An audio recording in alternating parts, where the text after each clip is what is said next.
안녕하세요. 목요일 아침 굿모닝 RT입니다. 우리가 뉴스를 보면 억울한 일을 당한 사람들에 대한 이야기가 가끔 소개될 때가 있습니다.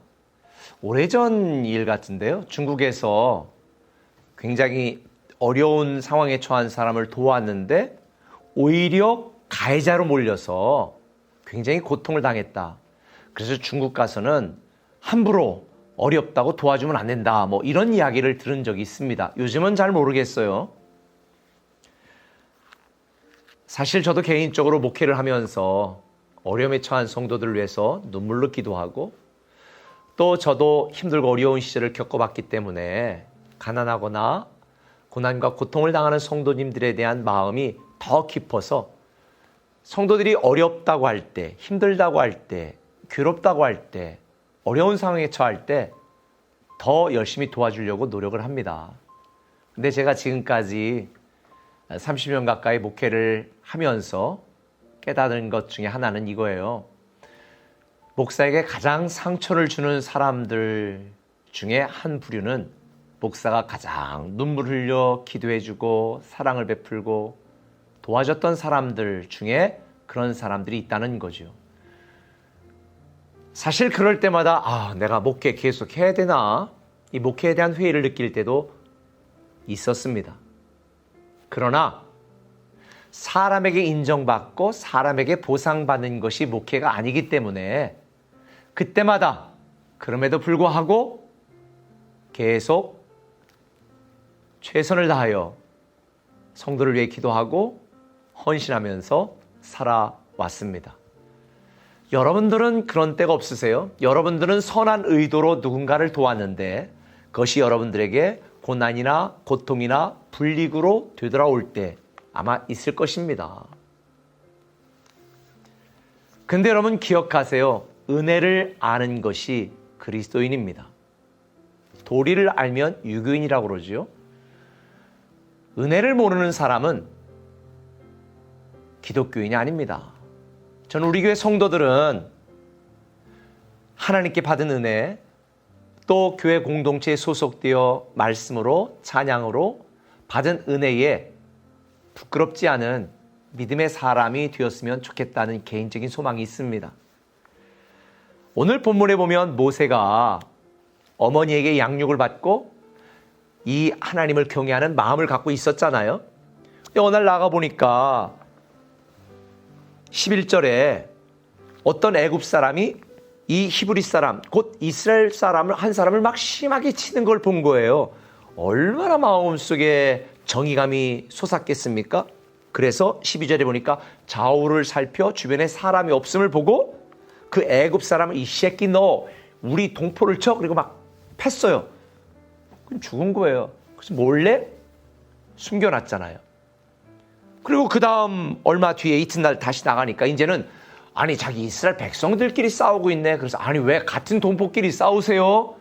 그랬더니 그 중에 하나 동포가 이스라엘 백성이 어제 애굽 사람 죽이더니 오늘 나 죽이려고? 죽여봐. 야, 이게 다 들켰구나. 그리고 모세는 미디안 광야로 도망을 가게 되는 거죠.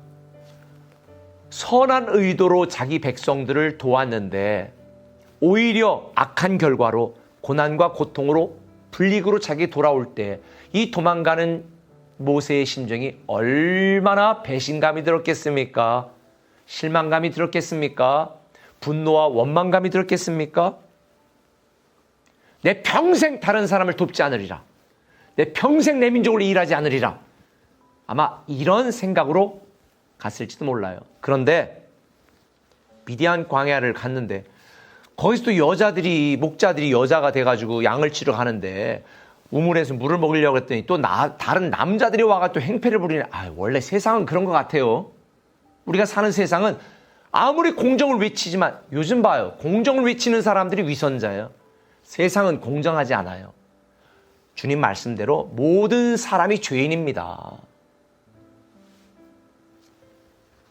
그런데 이 모세는 하나님을 사랑하고 은혜를 아는 사람이었기 때문에 그 사람들 그러면 안 된다고 남자 목자들을 물리치고 그 여자 목자들의 양을 우물에서 먹이도록 도와줬잖아요. 저는 오늘 이 말씀을 통해서 한 가지 깨달은 게 있습니다. 나의 선한 의도가 나에게 고통으로 불이익으로 돌아온다 할지라도 우리는 모세처럼 계속 선을 행해야 됩니다. 왜냐하면 모세가 선을 행한 이 결과로 그 딸들의 아버지인 르우엘, 그 딸들 중에 한 사람, 그 딸과 결혼하여 정착하고 도피처를 제공받고 40년 동안 그 집에서 살아가게 되잖아요.